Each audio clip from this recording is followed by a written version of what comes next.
Okay, so these two movies have been reviews long time coming. I constantly made plans to review them. Something always came up. So now I'm just gonna bundle review them so I don't have to push them off anymore. So you got Dog and you got Uncharted. I have a quarter here that decides which movie goes first. So heads, Dog goes first, tails, Uncharted goes first. Uncharted. Uncharted is a 2022 adaptation of the popular video game franchise directed by Ruben Fleischer, starring Tom Holland and Mark Wahlberg. I'm a big fan of the Uncharted games, so I was apprehensive about this. Let's go ahead and get started with the good here. Starting off, Tom Holland was actually good in this movie. I'm not saying he's a bad actor, he's a good actor, but I wasn't expecting much from him in this movie, especially since he said himself that he hated this movie before a trailer was even released. So I was shocked that I actually really liked him in this movie. Mark Wahlberg as well was also really good in this movie as Sully. Now, it should be noted, they are nothing like Nathan and Sully from the games. This is a prequel to the games, I'm assuming, so there's still a lot of development to be done before they actually feel like Nathan and Sully. I hope this movie gets sequels so they can further develop to be like Nathan and Sully from the games. They were really just acting like Spider-Man and Mark Wahlberg, but I still enjoyed their chemistry together. I thought they both did good jobs. Sophia Ali as Chloe Fraser was easily a highlight of the movie. She did a really good job. I also really liked her chemistry with Tom Holland throughout this movie. It was really good. She's the one who feels the most like her video game counterpart in this movie.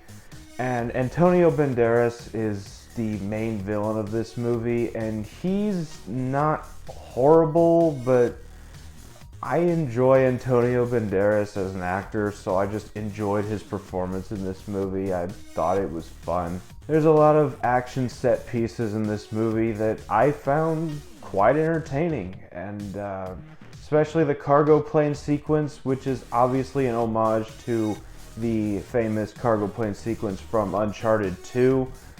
Which also ends in a very fun cameo from Nolan North, the original voice actor for Nathan Drake from the video games. So I really liked that.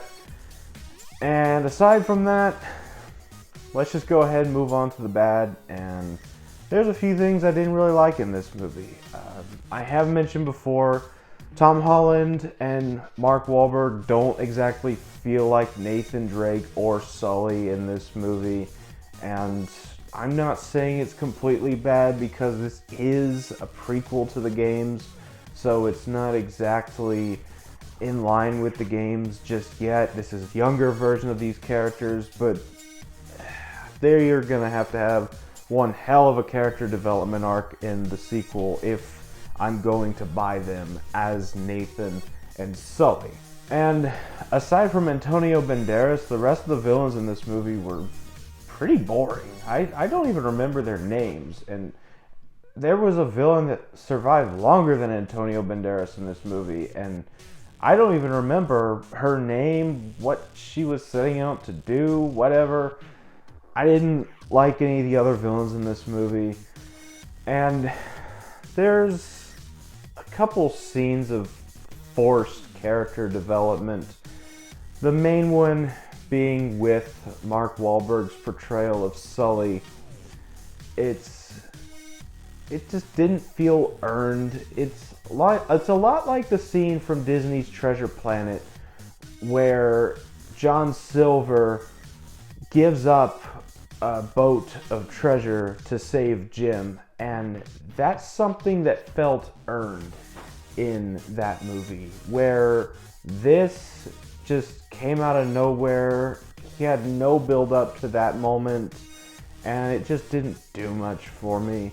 And also the CGI was pretty shoddy in this movie. It's not absolutely terrible, atrocious CGI like the theatrical cut of Justice League, but it's not the greatest CGI in the world, but also not the worst either.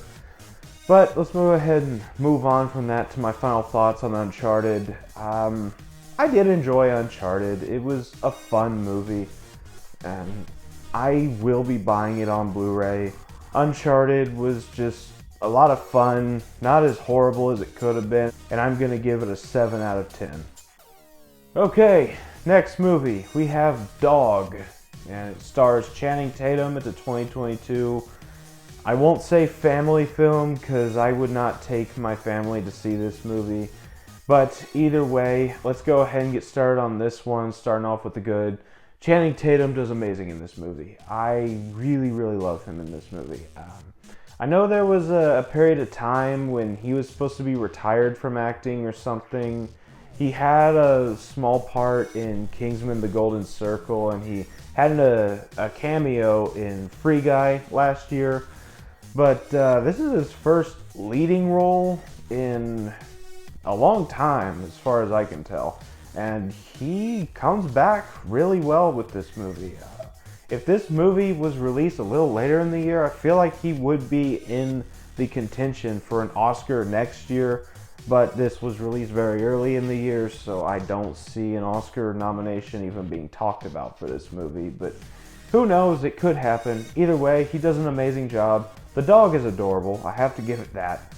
And at the core, this movie is a dog movie. It's called Dog, for God's sake. And we had really had a dry spell of bad dog movies, but this one really surprised me. I wasn't expecting much from it, but I really enjoyed what I got. The emotional beats in this movie feel a lot more earned than any previous dog movie we have had in recent years. Way more than movies like A Dog's Purpose. And I really liked the emotional beats to this movie. And I love the bond that Channing Tatum shares with the dog in this movie. I love the whole journey they go on. And just about all of the supporting acting is really good in this movie as well.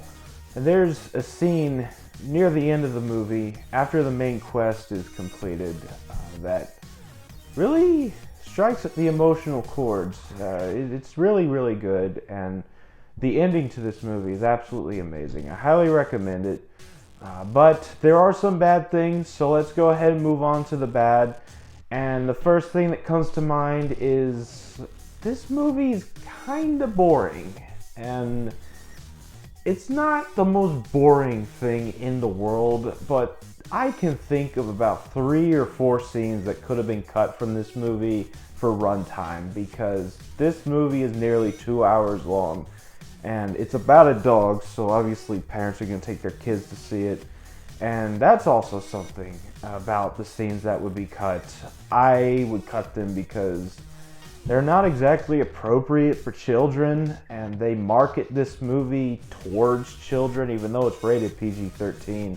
They still market this movie to try and sell to families with children because there's a dog in the movie. But there's just so many scenes that could be cut for runtime that really serve no purpose to the plot. There's all these side quests that Channing Tatum goes on, like trying to get laid. That happens 2 or 3 times in the movie. And then when the main quest comes back into question, he's taking this dog to a funeral of his previous owner, and it feels like an afterthought once they actually get there. It's kind of weird. It only lasts about 30 seconds, and this was supposed to be the main plot of the movie, but I don't know. Maybe there was a lot of stuff cut out of the movie about that main plot that we haven't seen, but I would have left that in and cut the scenes with Channing Tatum trying to get laid. But either way, that's about all for the negatives. On to my final thoughts for this movie. I enjoyed Dog, despite the whole bitch fest I just went on. I did enjoy Dog, don't get me wrong. I thought it was a very, very good emotional movie with a great performance from Channing Tatum. I will also be buying this one on Blu-ray. Dog is really good. Definitely check out a parental guidance guide if you want to take your children to see this, but I'm going to give it an 8 out of 10. So that was my thoughts on Dog and Uncharted. Have you seen either of these movies? Let me know down in the comments. I would love to hear from you. As always, don't forget to like, comment, subscribe, and I will see you all next time.